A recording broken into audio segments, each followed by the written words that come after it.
السلام علیکم ناظرین، کیسے ہیں آپ سبھی لوگ؟ ویلکم کرتے ہیں پاکستانی ہیلپر یوٹیوب چینل میں۔ تو اس ویڈیو میں ہم آپ کو بر وقت ایپ میں جو آپ کو لون فراہم کیا جاتا ہے، چاہے آپ لون لے چکے ہیں، لینا چاہتے ہیں یا لے رہے ہیں، تو پھر آپ اس بارے میں لازمی سے جانیے کہ کیا جو ہمیں لون دیا جاتا ہے وہ حلال کے زمرے میں آتا ہے یا حرام ہوتا ہے۔ اس کی مکمل تفصیلات اس ویڈیو میں آپ کو ملیں گی۔ یہاں پر میں سب سے پہلے بر وقت کو اوپن کرتا ہوں، لیکن اس سے پہلے چینل پر نئے ہیں تو سبسکرائب ضرور کیجئے مزید اس طرح کی اچھی ویڈیوز دیکھنے کے لیے۔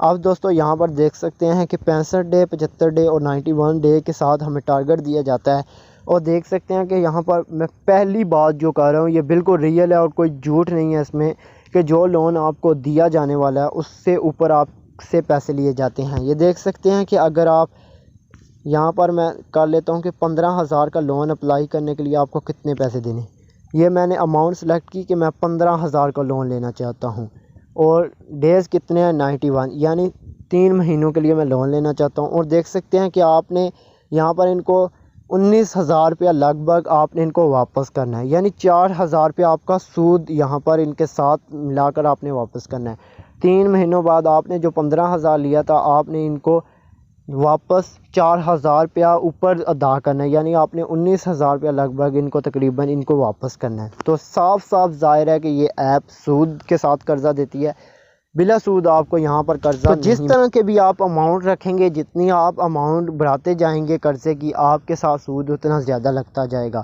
تو لہٰذا ایسی ایپ پر قرضہ نہ لیں جو آپ کو سود کے ساتھ دیتی ہے، کیونکہ یہ آپ کا قرض حلال نہیں حرام ہوگا، اور بظاہر اس سے آپ کی یہ آمدنی ایسے ہی جائے گی جیسے آپ لے رہے ہیں۔ تو بلا سود کہیں سے اگر قرضہ ملتا ہے تو وہ ضرور لیجئے، سود کے ساتھ قرضہ نہ لیجئے۔ ویڈیو دیکھنے کا شکریہ۔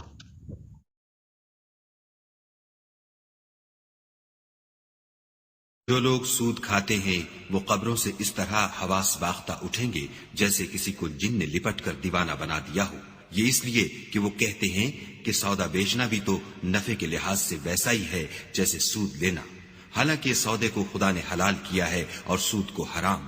تو جس شخص کے پاس خدا کی نصیحت پہنچی اور وہ سود لینے سے باز آ گیا تو جو پہلے ہو چکا وہ اس کا، اور قیامت میں اس کا معاملہ خدا کے سپرد۔ اور جو پھر لینے لگا تو ایسے لوگ دوزخی ہیں کہ ہمیشہ دوزخ میں جلتے رہیں گے۔ خدا سود کو نابود یعنی بے برکت کرتا اور خیرات کی برکت کو بڑھاتا ہے، اور خدا کسی ناشکرے گناہگار کو دوست نہیں رکھتا۔ مومنو، خدا سے ڈرو، اور اگر ایمان رکھتے ہو تو جتنا سود باقی رہ گیا ہے اس کو چھوڑ دو۔ اگر ایسا نہ کرو گے تو خبردار ہو جاؤ کہ تم خدا اور رسول سے جنگ کرنے کے لیے تیار ہوتے ہو، اور اگر توبہ کر لو گے اور سود چھوڑ دو گے تو تم کو اپنی اصلی رقم لینے کا حق ہے، جس میں نہ اوروں کا نقصان اور نہ تمہارا نقصان۔ اے ایمان والو، دگنا چوگنا سود نہ کھاؤ اور خدا سے ڈرو تاکہ نجات حاصل کرو۔ جو تم سود دیتے ہو کہ لوگوں کے مال میں افزائش ہو تو خدا کے نزدیک اس میں افزائش نہیں ہوتی، اور جو تم زکوٰۃ دیتے ہو اور اس سے خدا کی رضامندی طلب کرتے ہو تو وہ موجب برکت ہے، اور ایسے ہی لوگ اپنے مال کو 2 چند سہ چند کرنے والے ہیں۔